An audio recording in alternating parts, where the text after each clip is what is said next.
안녕하세요. 저는 40대 중반의 여성입니다. 매번 글을 보내버려 썼다가 지우개 반복하며 마음으로만 늘 수백 번도 사연을 더 보내봤던 것 같은데 이번엔 정말 작정하고서 2020년에 제 마지막 일과라는 생각으로 다시 한번 도전을 해보네요. 쓰기까지 많은 용기와 결단이 필요했는데 욕보다는 진심 어린 질타와 응원 부탁드립니다. 물론 여기서 욕은 저 말고 제가 앞으로 써내려갈 사람에 대한 욕을 말합니다. 저는 23살에 남편과 맞선을 보고서 곧장 다음 해에 시집을 왔으니 어느새 결혼한 지가 20년이 넘었습니다.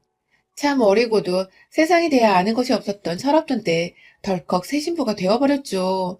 그땐 세상이 그리 옛날도 아니었고 저희 부모님이나 남편 그리고 시댁까지 모두 교육은 제대로 받으셨던 분들이어서 충분히 공부하고 직장도 얻고 하고 싶은 것을 해보다가 늦지막히 결혼을 해도 되는 시기였어요. 하지만 그 당시 저는 무슨 이유에서인지 대학 졸업을 하고도 하고 싶은 것, 그렇다고 할 줄 아는 것이 정말 한 개도 없었고, 무능력하고 기댈 것이 없다고 생각되는 저 스스로를 마주하는 일은 생각보다 더 괴롭고 비참했습니다. 친구들은 저마다 취업을 하거나 어학연수를 떠나고, 심지어 연애를 해도 인생 고민이란 걸 할 틈도 없이 다들 즐겁게 하던데, 제게는 옆에 사랑한다는 말할 수 있는 짝도 없고, 뭣도 없고, 정말 기껏 대학까지 나와놓고서 이뤄놓은 것이 하나 없는 어린 여자애였죠. 아마 저희 친정 부모님은 이런 저의 상황을 누구보다 먼저 눈치채셨을 것 같아요. 매일 보는 딸아이의 얼굴이 날이 갈수록 암울해져 가고 있으니 본인들 머릿속도 무지하게 복잡했을 겁니다. 자식이라고는 아들 하나 딸 하나, 그러니까 제가 부모님께는 사랑하는 막내딸이자 늦둥이 애기였는데 자식의 앞날 걱정하며 마음고생하는 꼴이 본인들 입장에선 절대로 두고만 볼 수가 없었던 것이죠.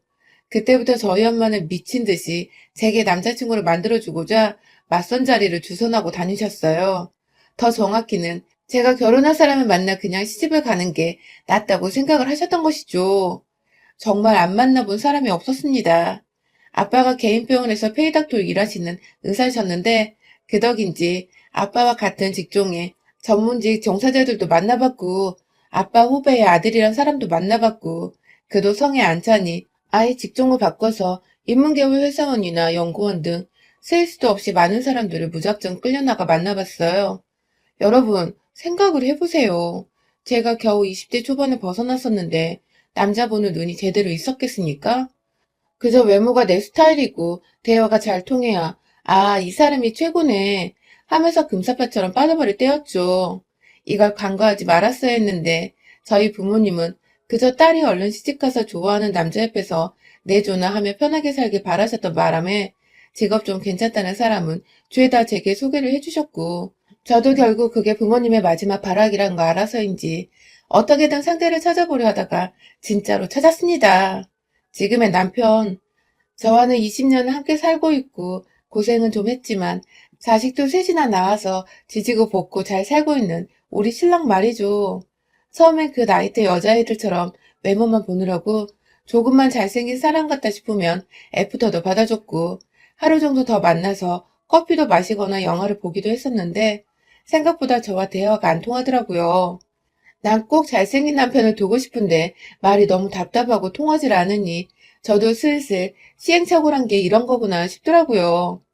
대학 졸업하고 나서도 쭉 맞선을 보기만 하길 2달 정도 되었나? 새로운 상대 만나러 나가는 길도 이젠 너무 부담스럽고 따분하기까지 하고 내가 그가 너무 겉모습만 봤나 싶어서 살짝 반성을 하던 그때 우리 남편이 나타났어요. 외모는 그냥 딱 보통의 남자였는데 사람 참 깔끔하고 단정한 것이 볼수록 좋더라고요. 거기다가 다른 남자들과는 달리 저와의 대화가 참 잘 통했다는 점이 절 단시간에 남편에게 빠져버리게 만들었죠.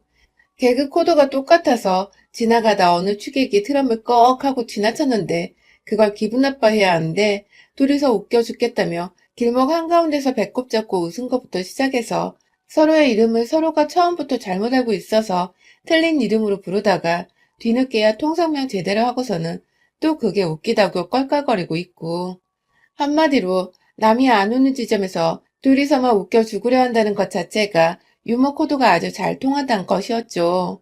그렇게 남편과는 처음부터 결혼을 전제로 한 맞선이었기에 연인이 되기로 한 후 곧장 결혼 준비에 돌입했고, 그때부터 사귄 지 한 달도 되지 않았는데 서로의 부모님께 인사도 드리고 양가 부모님을 모셔놓고 상견례까지 치러버렸습니다. 애초에 양가 부모님도 저희가 결혼을 전제로 만나러 나간다는 사실을 아셨기에 크게 놀라실 것도 없으셨고, 저희는 순식간에 척척 결혼식까지 완료하고는 정신 차려보니 신혼집에 들어가 있는 신혼부부가 되었어요. 분명 얼마 전까지 졸업 후 뭘 해야 할지 몰라서 답답해하고 있던 저였는데, 참, 인생은 한 치 앞을 알 수 없는 것이라는 걸 그때 전 몸소 체험할 수 있었죠. 그렇게 시집을 오니 참 좋았어요. 양가 부모님이 경제적 여유가 있어서 신혼집이며 새로운 삶의 시작 단계가 비교적 모두 다 수월했고, 시부모님께서도 참 쿨하게 뭔가 신세대 같아 보였던 것이 시집 잘 갔다는 생각도 많이 들었었죠. 특히 시어머니는 처음 신혼집을 구할 적부터 살림살이 채울 때 저희 엄마와 함께 셋이서 다니시면서 꼭 친정 식구도 같다면서 무척이나 즐거워하셨어요. 잘 지내주는 양가 어른들 모습에 저도 신랑도 무척 감사했고요. 그런데 이랬던 보통의 가정이 어느 순간부터 깨지기 시작했던 것은 바로 작년 초 시아버지가 지병으로 돌아가시고 시어머님은 자연스레 외동아들인 저희 남편이 모시게 된 후부터예요. 그간 시어머니와 워낙 잘 지내왔고 또 결혼 생활한 게 벌써 강산이 2번이나 변했었기에 제 아무리 시자가 붙는 사람이라 해도 당연스레 생각하며 시어머니를 집에 모셔왔어요. 방 하나 비워서 어머니 손잡고 다니며 방 꾸미는 것도 함께하고 내내 어머니 건강 생각해서 애들 식단에 남편 밥 그리고 어머님 식사까지 3가지를 챙겨가며 부엌에서 거의 살다시피 하며 살아갔습니다. 애가 셋이다 보니 정말 정신이 없기도 했고 또 하나둘 입시 시험을 치를 때가 다 와가다 보니 예민해져 있기도 해서 제가 챙겨야 할 것들이 한둘이 아니었죠. 그런데 시어머니가 저희 집에 들어오시고 한 반년 정도는 정말 저와도 잘 지냈어서 편히 지내시는 줄 알았는데 글쎄 남편한테 제가 어머님 눈치를 줘서 본인 마음이 불편하다는 소리를 하신 겁니다. 전혀 상상도 못한 일이었고 남편을 통해 그 얘기를 듣고는 완전히 뒤통수를 맞은 기분이었죠. 어찌저찌 그날 바로 남편을 대동해 시어머니와 함께 대화를 나누며 오해를 풀긴 했습니다. 저는 평소대로 어머님을 대해드렸고 신경 정말 많이 쓰며 보살펴드리고 있다는 생각했는데 그런 생각을 하고 계신 줄은 몰랐다고 했고 어머님은 제가 곧장 이런 말을 하니 본인도 민망하셨는지 그냥 했던 소리라며 오히려 남편한테 왜 이상하게 말은 전했냐고 애써 나무라셨죠. 뭔가 이상하긴 했어요. 전혀 눈치 보실 성격이 아니신데 눈치 보인다는 소리를 하신 것 자체가 좀 꺼림칙했지만 처음 며느리와 함께 지내시느라 불편한 점들은 있을 수도 있겠다 싶어 더 신경 써드리려고 마음을 먹었어요. 하지만 이 일은 시작에 불과했죠. 시어머니는 그날 이후부터 또 한동안 잠잠하다가 정말 뜬금없이 저와 이웃집 제 친구의 남편, 제 아이의 친구 아빠인 사람과의 관계를 의심하기 시작하신 겁니다. 정확히는 11월 말부터니까 2020년 연말 내내 이 의심을 품고 터뜨리고 아주 난리를 피워대셨죠. 잠잠하던 집에 불을 제대로 끼얹은 겁니다. 그 의심의 상대남은 바로 저희 집 위층에 사는 이웃집 언니의 남편이에요. 저희 둘째 아이하고 같은 반을 여러 번 해서 알게 된 사이이고 그 집 언니가 저랑 2살 차이라 몇 없는 또래라며 거의 10년을 함께 둘도 없는 동네 절친으로 지내고 있고요. 남편들끼리는 애들 데리고 자주 운동하러 나가줘서 가족끼리는 다 같이 친하게 지내고 있는데 어느 순간 시어머니가 자기 방에서 자꾸 소음이 들린다며 밤마다 잠을 못 잔다고 따져야겠다며 혼자 팔을 걷어붙이고 위층으로 올라가려 하시더라고요. 딱 봐도 싸움을 일으킬 것만 같은 그 태도에 저는 급 당황을 하며 시어머니를 막아섰죠. 그간 잘 지내고 있었던 이웃 사촌이 있고 한 번도 소음이란 걸 들어본 적이 없는 집인데 갑자기 잠도 못 잘 정도로 들린다고 하시니 분명 오해가 있을 수 있다는 생각을 한 것입니다. 그래서 싸움부터 일으켜 서로 얼굴 붉히기 전 제가 조심히 먼저 말을 꺼내보기로 한 것이죠. 시어머니를 대신해 위층으로 올라가며 도대체 어떻게 말을 해야 할까 무지하게 고민을 했어요. 겨우 문을 두드리니 집에서 언니 말고 언니 남편, 제가 늘 편하게 오빠라고 부르는데 오빠가 문을 대신 열어주더라고요. 저도 그 시간에 보니 반가워서 오, 오빠! 하면서 자연스레 집 안으로 들어갔습니다. 안에서 언니가 들어와! 하면서 제 목소리를 알아채고 불러줬거든요. 들어가서는 최대한 기분 안 나쁘게 시어머니 얘기를 하다가 소음 얘기를 꺼냈어요. 그런데 보니 시어머니 방 위층에 위치한 그 방은 아이들 공부방으로 쓰이고 있어서 밤에 소음 내는 게 불가능한 공간이더라고요. 역시나 시어머니가 무작정 오셔서 화부터 내셨더라면 오해가 쌓여 일이 더 커졌겠다 싶어서 마음의 안도감이 불어왔죠.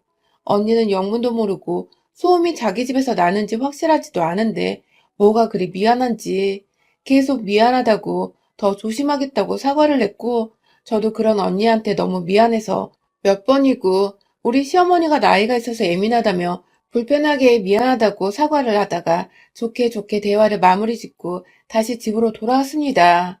그런데 그날부터 우리 시어머니는 제가 남자 있는 집에 들어가서 한동안 안 나왔다고 그 집 안에서 그 남자랑 무슨 일이 있었는지 모르겠다며 혼자서 미친 사람 마냥 제 불륜을 오해하고서는 막 혼자 뭐 그리 화가 났는지 한참 뚱해 계시다가 결국 그 오해를 혼자 안 풀고 그대로 동네에서 사귄 자기 지인들한테 다 전달을 해버렸더라고요. 단순히 뒷담화를 넘어서 아주 노골적으로 이 소문이 퍼지도록 자기 며느리가 불륜녀가 되는 것을 아랑곳하지 않고 말을 퍼뜨리기 시작했고 결국 이 얘기를 들은 시어머니 친구분들은 또 자기 집에 가서 자기 며느리들한테 퍼뜨리고 그 며느리들은 또 여기저기 자기 아는 사람들한테 말을 전달했을 거고 결국 그 어처구니 없는 소문이 온 아파트 안에 삽시간에 퍼져버렸습니다. 또한 처음 사실과는 다르게 제가 그냥 아파트 안에 어느 유부남과 사귀는 중이라고 집에 와이프 없을 때 안으로 들어가 유부남과 불륜을 저지르는 상간 전문녀라며 조심하라는 그런 어처구니 없는 소문이 정말 집집마다로 다 퍼져버린 것이죠. 정말 순식간에 소문의 당사자, 그것도 애가 셋이나 있는데 불륜의 당사자가 되어버린 이 황당하고도 기가 막힌 상황. 더 웃긴 건 전 이 소문의 주인공이 저인 줄도 모르고 그냥 제가 싫어 죽겠는 사람들이 저한테 티 안 내고 어느 미친년이라 돌려 말하며 소문을 전달해 주는데 전 그것도 모르고 혼자 맞장구를 치면서 별 또라이년이네 라고 했답니다. 저를 향해 또라이라고 하니 당시 소문을 전달해 주던 사람들은 얼마나 제가 가소롭고 미웠겠어요. 게다가 장을 보러 가거나 가끔 운동한다고 저녁에 막내 데리고 밖을 나가면 사람들이 인사도 안 받아주고 괜히 저를 한 번씩 더 흘겨보는 것만 같고 마스크를 써서 잘 모르겠지만 사람들 눈에는 제가 완전히 찍혀버린 것만 같았던 너무 기분 나쁜 일들이 연속적으로 일어났어요. 심지어 아파트 앞 마트 사장님은 물건 계산할 때 틱틱 던져가며 바코드를 찍어주시더니 급기야 카드 주란 말도 안 하고 카드를 받아 채가서는 결제를 하고 영수증 달란 말을 하기도 전에 제 영수증을 갈기갈기 찢어버리더니 쓰레기통에 던져버리시더라고요. 제가 황당해서 멀끔멀끔 쳐다보고 있으니 급기야 다음 손님 있는 거 안 보여요? 하면서 화를 덜컥 내버렸어요. 늘 인사를 해주시고 따뜻하게 대해주시던 이웃분이었는데 정말 충격이었어요. 뭔가 단단히 잘못되었다는 생각을 하던 찰나 이 소문은 결국 위층집 언니한테도 퍼지게 되었고 언니는 남편이 바람이 났다고 하니 바로 눈이 뒤집혀서는 그리고 동시에 그 상대가 저라는 소문에 의심의 꼬리를 물고 또 물다가 결국 혼자서는 도저히 안 되겠었는지 저희 집으로 들이닥쳤습니다. 본인도 화로 가득 찬 상태에서 어떻게 제가 그럴 수 있냐고 따져 물으려던 참에 소문을 다 저에게 털어놔 주더라고요. 네가 진짜 내 남편이랑 그렇고 그런 사이냐는 질문은 당연히 처음부터 던졌고요. 언니의 눈에는 의심으로 가득 찬 제 눈물이 내내 고여 있었고 저는 도대체 어떻게 그런 소문이 난지 모르겠다며 마지막으로 언니네 집에 간 게 저번 층간소음으로 찾아간 게 전부인데 어떻게 그러냐며 더군다나 언니네 남편은 맨날 출근하니 집에 있던 날은 그날뿐이지 않냐면서 저도 이 앞뒤가 안 맞는 소문이 도대체 어쩌다 났는지 모르겠다고 너무 억울해서 방방 뛰며 눈물을 흘렸어요. 애가 셋인데 소문 때문에 이제 어떻게 사냐고 애들도 아냐며 애들 생각에 눈물이 도저히 주체가 안 돼서 숨이 넘어갈 정도로 헉헉거리기까지 했네요. 제 얘기를 듣고 제 꼴을 보니 언니도 그제야 아차 싶었는지 그러고 보니 내가 진짜 말도 안 되는 얘기를 너랑 끼워 맞추고 있었다면서 입을 틀어 막더라고요. 언니는 남편이 소문 당사자니 이성적으로 생각할 겨를이 없어 눈부터 뒤집힌 건데 정말 주부인 자신이 내내 틀어박혀 살고 있는 집안에서 어떻게 자기 남편이 자기 없는 사이에 저와 불륜을 저지를 수 있겠냐며 우리 남편 그날 이후로 한 번도 월차를 쓴 적이 없다면서 오히려 그때부터 소문의 진상을 도대체 그 소문이 어디서 퍼진 건지 따져보기 시작한 거죠. 다행히도 소문의 진상은 쉽게 파악이 되었어요. 언니네 남편이 마지막으로 월차 써서 집에 있던 그날이 우리 시어머니가 소음 문제로 저를 위층에 올라가게 한 그날인데, 그날 시어머니 눈에는 제가 남자가 문 열어주는 집 안으로 들어간 것으로 보였을 수도 있었기에, 단번에 시어머니가 의심이 되기 시작한 건데요. 둘이서 아예 작정을 하고서 소문의 꼬리를 물러다녔어요. 언니는 언니대로, 저는 저대로 소문 전달해준 사람 찾아가 물어보고, 또 물어보고, 심지어 마트 아줌마한테까지 찾아가서 소문을 어디서 들었냐고 다짜고짜 캐묻기 시작하기로 꼬박 4시간 정도 되었나? 이 아파트에 주부들이 하도 많으니까 대낮부터 사람 찾는 건 일도 아니었고 그렇게 따라가 보니 결국 우리 시어머니 절친으로 알고 있던 그 할머니가 마지막으로 잡혔습니다. 언니랑 둘이서 씩씩거리며 그 할머니 집을 알아보겠다며 경비실을 찾는데 희미하게 1층 주차장 너머에 있는 정자에 우리 시어머니가 보이더라고요. 저도 모르게 무작정 정자로 뛰어가니 어머니 친구분이 그 할머니도 같이 계셨어요. 우르르 한두 명 아니고 비슷한 또래의 서너 분이 더 앉아 계셨죠. 단번에 우리 시어머니 며느리란 거 알아챈 그분들은 어머머머머 하면서 저한테 삿대질하며 전현이 왜? 하면서 제가 여기 왜 왔냐고 따져 물으시려 하더라고요. 그 꼴을 보자마자 그 할머니를 억지로 일으켜 세워 저도 모르게 소리를 질러댔어요. 제가 바람핀다고 누가 그랬어요? 제가 누구남 집에 들어간다고 누가 처음 말했어요? 하면서 오가는 사람들 급기야 경비실 아저씨까지 따라와 말릴 정도로 막 난리를 피워대며 헛소문 퍼뜨린 죄로 경찰에 무고죄를 신고할 거라고. 이거 멀쩡한 사람 명예훼손 한 거예요. 알아요? 하면서 저도 잘 모르는 법을 들먹이며 경찰이고 고소고 막 험한 말들을 꺼내니 이 노인은 겁을 덜컥 먹고는 몇 번이고 우리 시어머니를 번갈아 쳐다보다 결국 지그시 손가락 하나 치켜들더니 시어머니 가리키면서 그러더라고요. 너희 집에서 나온 소문은 왜 나한테 그래? 하면서 그 말은 다 우리 시어머니한테서 들었다며 결국 이시직고를 한 할머니. 아, 그 자리에서 사람들 보는 앞에서 소란스럽다고 하나둘 정자 쪽을 내다보기 시작한 주민들이 베란다 곳곳에 보이는 와중에 시어머니 멱살을 끌고 잡아 나왔어요. 그대로 맨발로 끌려오는 시어머니고 뭐고 사람들이 웅성웅성 거리는 소리가 들리건 말건 상관없이 그냥 오로지 제 상황, 제 기분 생각하며 질질 끌고서는 집 안까지 들어왔죠. 소파에 내팽개쳐놓고는 술 처마셔서 그런 소리 하고 다녔냐고 물어보니 처음엔 자신은 모르는 일이라며 계속해서 잡아떼는 겁니다. 저번에 남편한테 제가 눈치 준다고 이간질을 했을 때부터 낌새를 알아차려야 했는데 이제 보니 아들과 한 집에서 살며 아들 사랑 독차지하고 이왕이면 피 안 섞인 며느리는 좀 떨어져 나가줬으면 좋겠다 싶으셨나 보더라고요. 어디서 시어머니한테 무례하게 구냐며 저희 친정엄마까지 언급하면서 버르장머리 없어서 싹수가 노란 줄 진작에 알았다며 궁시렁대던 시어머니는 급기야 네 년이 남자가 문 열어주는데 들어가서 완 넣어놓고 왜 나한테 지랄이야? 하면서 본인이 결국 그 소문을 낸 당사자인 것을 그러니까 그날 층간소음 해결하러 올라가는 저를 보고서 오해를 했다는 것을 시인하더군요. 그 순간 저도 모르게 욱해버렸는데 확 뺨이라도 때려버리려다가 바로 옆 찬장에 있던 와인병 하나 꺼내들어서는 시어머니 정수리 위에서 들이부어버렸습니다. 한참 들이붓다가 그러니까 당신이 그 소문을 낸 당사자라고? 라고 재차 물으니 그제서야 쫄려서는 아고 나 죽네 나 죽어 시엄마가 말 좀 전달했다고 이러네 나 죽네 나더군요. 손주들한테 미안하지도 않은지 애엄마가 불륜 전문녀로 낙인이 찍혔는데 말 좀 전달했다는 시어머니 가만둬선 안 되겠더라고요. 한 병 더 들이부으려고 가장 저렴한 와인 하나 찾으려는데 어디선가 구수한 육수가 제 뒤에서 시어머니를 향해 철푸덕하고 와장창창 부어져서는 콸콸콸 시어머니 몸을 타고 바닥으로 흘러내리기 시작했습니다. 그렇습니다. 같이 있던 윗집 언니가 듣다 열이 뻗쳤는지 제가 신년에 끓이려고 만든 떡국 육수를 그걸 그대로 냄비채로 들고 와서는 시어머니한테 부어버린 겁니다. 시어머니 정수리 위에 한두 마리 올려져 있던 통멸치부터 시작해서는 다시마 조각부터 아주 구수한 육수 향이 스멀스멀 올라오더군요. 그리고 저는 그런 시어머니께 말했습니다.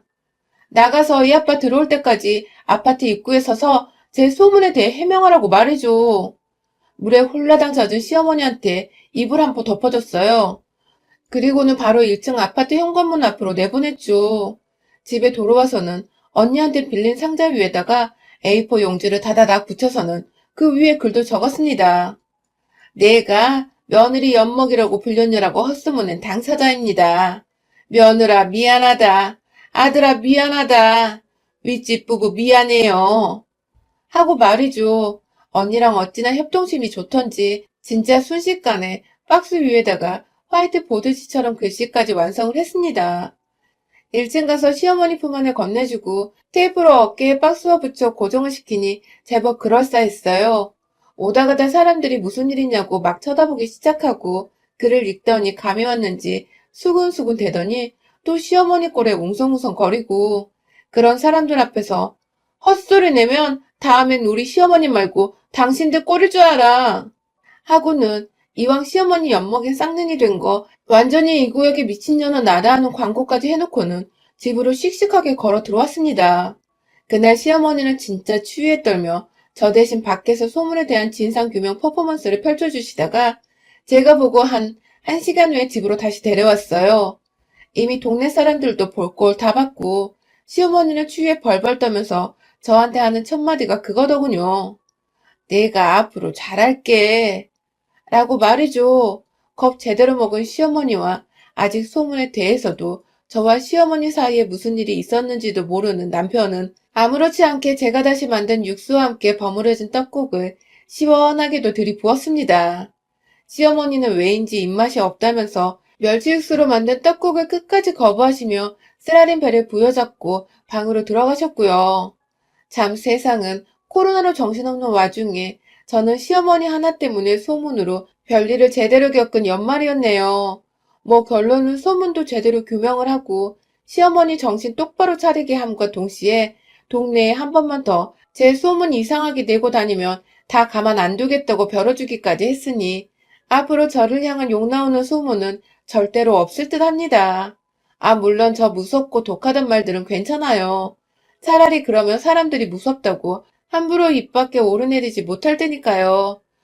벌써 혀 내두르며 입 꾹 다문 동네 아줌마들이 한둘이 아니랍니다.